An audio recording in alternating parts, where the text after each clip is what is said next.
Toronto Pride celebrations will loudly and proudly carry on, but the city's third annual Pride Month won't ignore the many tragedies that have stalked the LGBT community over the past year. According to many people in the gay village, I think it's going to be a mixed bag of emotions, said this year's Pride Parade Grand Marshal Haran Vijayanathan, who is also the executive director of the Alliance for South Asian AIDS Prevention, ASAAP. Vijayanathan listed a tally of tragedies, including the investigation into alleged serial killer Bruce McArthur, the missing person turned homicide case of Tess Ritchie, and Alora Wells, a trans woman who vanished and whose body was found months later. Haran Vijayanathan, the executive director of the Alliance for South Asian AIDS Prevention, is Pride 2018's Grand Marshal. Nick Boisvert, CBC, because we're so involved in the Bruce McArthur situation and understanding the losses of Tess Ritchie and Alora Wells and all that stuff that's been happening.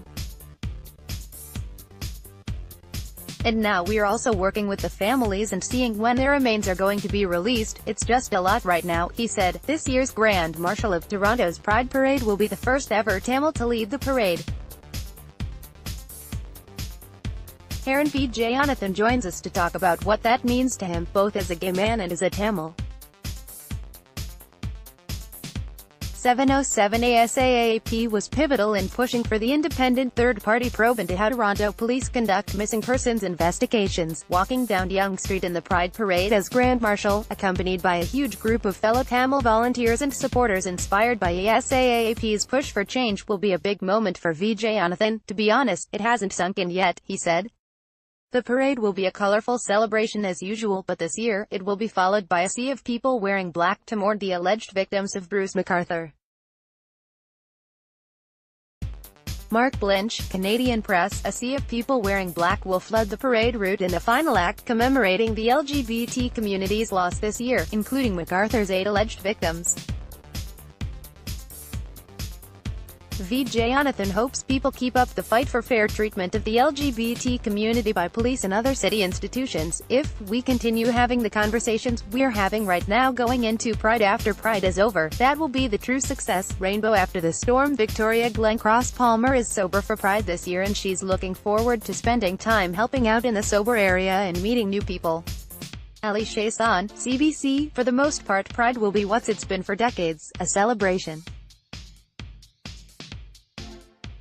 Festivities will go on day and night for all ages and all people. Victoria Glencross Palmer remembers Pride in the 80s and 90s, which she says was a very different experience. It didn't have the Dyke March, it didn't have the Trans March, she said.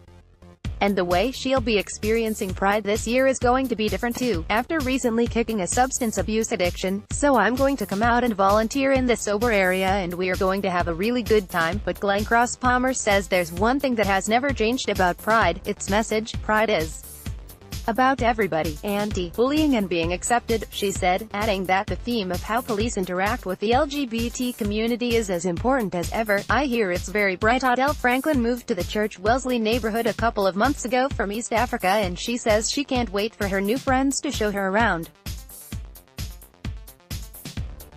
Ali Shahsan, CBC. Adele Franklin moved to the Church and Wellesley neighborhood a couple of months ago after growing up in East Africa. Her roommate is going to show her around the month-long festival. I've heard it's very eventful and bright, said Franklin, but what inspires her the most is learning more about the different community and advocacy groups. Here in Toronto, a lot of the people I love very much are in the LGBT community and I feel like I want to give back towards them. New to town, new to Pride. Harry Durney and Laura Brocklebank recently moved to the area from the UK and they already enjoy how colourful the neighbourhood is. Ali Shahsan, CBC. Harry Durney and Laura Brocklebank are also new to town, having recently moved here from the UK. This will be their first Pride too. It's just going to be a good time, I think, said Durney, who already enjoys the energy of the neighborhood. The bars are always packed. It's really happening here, he said. Brocklebank says coming from a small town, she's excited to see people able to freely express themselves. This is a chance for people like us to join in and see what it's all about, she said.